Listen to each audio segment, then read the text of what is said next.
और सामग्री का वीडियो भी चैनल पर आ चुका है, आप उन्हें देख लीजिएगा।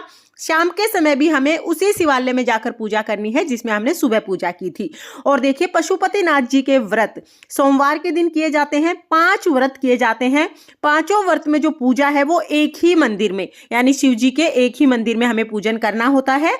बार बार मंदिर को चेंज नहीं करना है। जहां पर आप पहले व्रत का पूजन करेंगे फिर सारे व्रत का पूजन आप उसी मंदिर में करेंगे।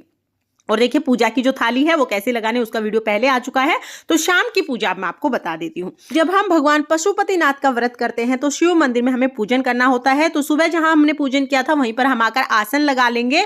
उसके बाद सबसे पहले हमें अभिषेक करना है, यानी भगवान शिव शंकर को हमें स्नान कराना है। तो देखिए स्नान कराने के लिए अगर आपने चूड़ी कंगन वगैरह जो भी पहने हुए हैं उनको पहले आप ऊपर कर लें, क्योंकि कभी भी अभिषेक करते समय घर्षण नहीं होना चाहिए, कोई चीज उन्हें कष्ट ना पहुंचाए। इसके लिए देखिए हमें कंगन या चूड़ी वगैरह को ऊपर कर लेंगे। अंगूठी छल्ला पहना है तो उसके आप निकाल दीजिएगा।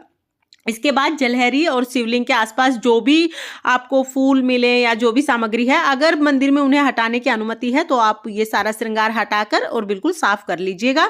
उसके बाद सबसे पहले जल से अभिषेक करेंगे, फिर पंचामृत से अभिषेक करेंगे और पंचामृत से अभिषेक करने के बाद इससे हम जल से अभिषेक कराएंगे। तो जल से जब आप दोबारा अभिषेक कराएंगे ना तो इतना जल जरूर लेके जाएं कि सारा पंचामृत आराम से धुल जाए। उसके बाद देखिए हम अष्टगंध चंदन से श्रृंगार करेंगे। तो यहाँ पर मैंने ओम लिख दिया है, चंदन से मैंने त्रिपुंड लगा दिया है, आप तिलक भी लगा सकते हैं।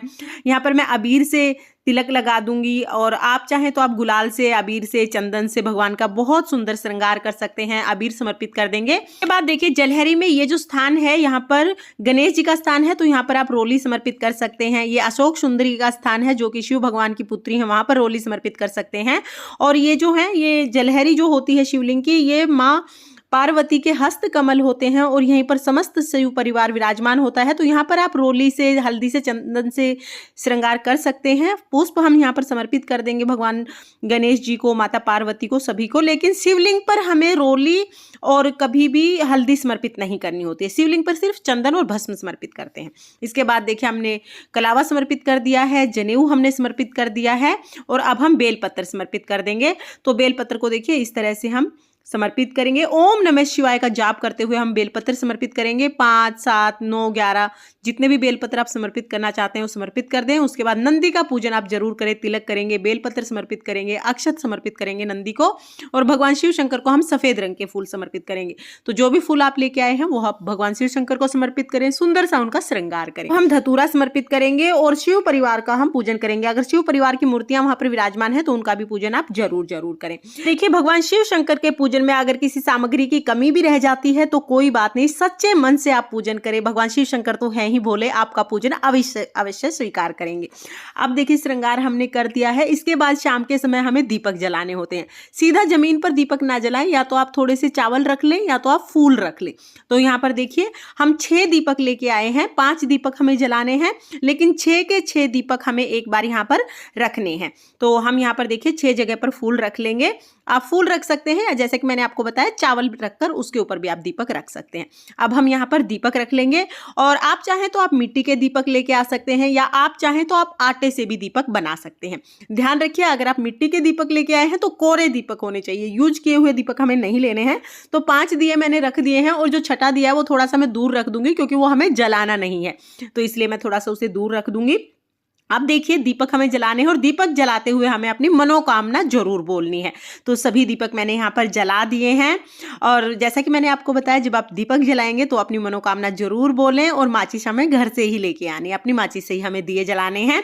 देखिए जो हम भोग लेके आए थे ना उसके 3 हिस्से कर लेंगे। 2 हिस्से में हमें बेलपत्र रखकर शिव शंकर भगवान को समर्पित करना है। तो यहाँ पर देखिए जो हलवे का जो मैं प्रसाद लाई थी उसको मैंने 3 डोनों में बांट लिया है। 2 डोने जो है उसमें प्रसाद के साथ हमें बेलपत्र भी रखना है और इस तरह से हम भगवान शिव शंकर को समर्पित कर देंगे। तीसरा जो डोना है वो हमारे लिए है, वो भी हमें भगवान को एक बार समर्पित करके यहीं पे रख देना है।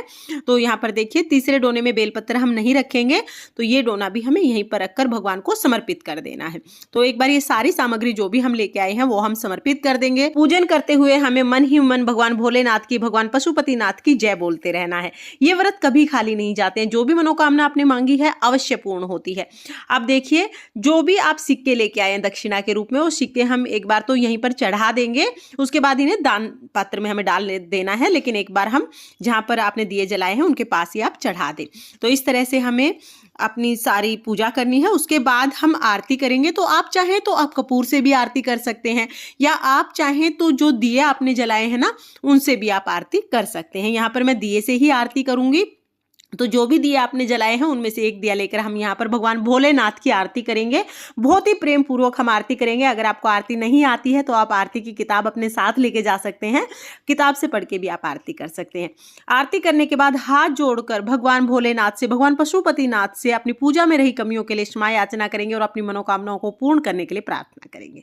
उसके बाद देखिए, जो एक दिया हमने नहीं जलाया था, छठा जो दिया था, वो हमें घर लेके जाना है। तो जो हमारी पूजा की थाली है उसी में हम ये दिया रख लेंगे। तो यहाँ पर देखिए, दिया हम अपनी थाली में ही रख लेंगे। जो भोग प्रसाद हमने चढ़ाया है, इसमें से जो तीसरा डोना था भोग प्रसाद का, तो ये जो तीसरा डोना है ये भी हम पूजा की थाली में ही रख लेंगे। तो अपनी थाली में हम ये रख लेंगे, ये हमें घर लेके जाने हैं।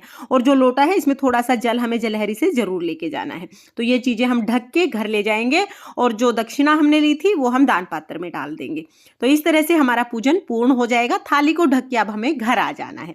घर आने के बाद देखिए, घर का जो मेन गेट है, जो आपका दरवाजा है, उसके जाते टाइम सीधे हाथ की तरफ, जब आप घर के अंदर जाएंगे ना, तो सीधे हाथ की तरफ हमें दिया जलाना है।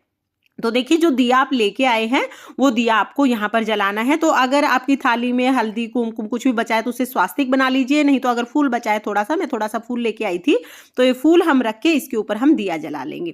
दिए को सीधा जमीन पर ना रखें, या तो आप थोड़ा सा स्वास्तिक यहाँ पर बना लें, या तो आप फूल भी रख सकते हैं। अब हम दिया जला लेंगे, हाथ जोड़ेंगे, और उसके बाद देखिए, जो जल है इसके छींटे हम पूरे घर में लगा देंगे। और जो तीसरा डोना था, जो तीसरा हिस्सा था प्रसाद का, वो हमें ही खाना है, घर में किसी और को आपको नहीं देना है, या आप खुद ही खाएंगे।